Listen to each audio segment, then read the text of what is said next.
Good evening. I'm Thomas Hale, and this is the Daily Pivot.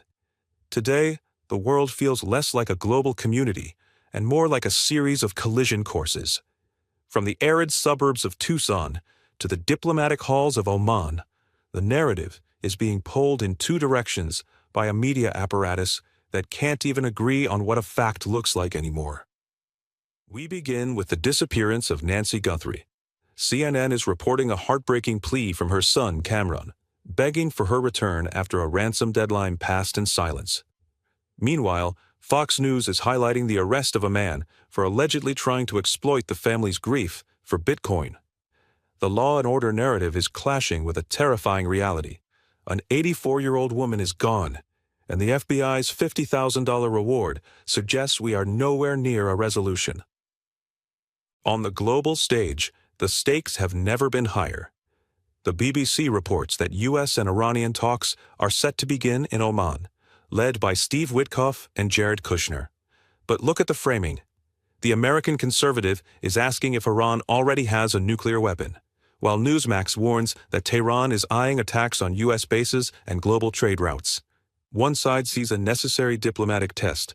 The other sees a regime looking for a massacre in the Strait of Hormuz.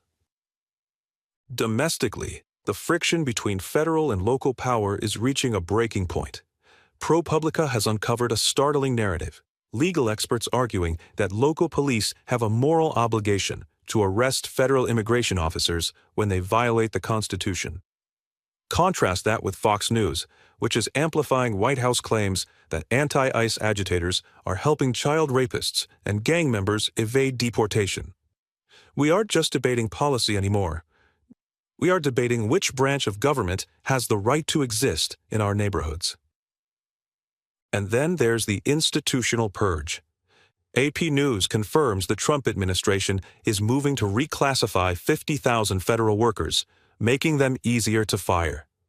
MS Now calls this a war on the truth and a strategy to gut the public's access to data. At the same time, the administration is launching Trump RX, a website promising discounted drugs.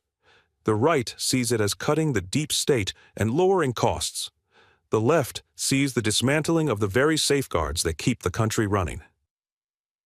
Now, let's talk about the noise. The cultural bickering that clogs our feeds while the world burns. We are arguing about whether Bad Bunny's Spanish-language Super Bowl show is woke, or whether the first openly transgender skier in the Winter Olympics is fair. We are obsessing over whether Penn Station should be renamed after the president, while AP News reports that forever chemicals from carpet mills are quietly contaminating the drinking water of millions. We need to pivot and focus. We are drowning in picks and opinions and analysis for subscribers. But if you look beneath the noise of the Epstein file redactions and the political theater of the National Prayer Breakfast, you find a single, terrifying commonality: vulnerability. Whether it's the mother in Arizona or the federal worker in D.C. wondering if their mortgage will be paid next month, or the soldier in harm's way in the South China Sea, and the family in Georgia whose drinking water has been poisoned for decades, they aren't left or right. They are human beings caught in the gears of a system that is currently more interested in winning an argument than solving a problem. The underlying subject isn't who's in charge. It's whether we've lost the ability to protect the most basic aspects of a stable life. Maybe the solution isn't another partisan fact check. Maybe it's acknowledging that we are all much more fragile than the headlines want us to believe. I'm Thomas Hale. Focus on what matters. Subscribe, and we'll see you next time.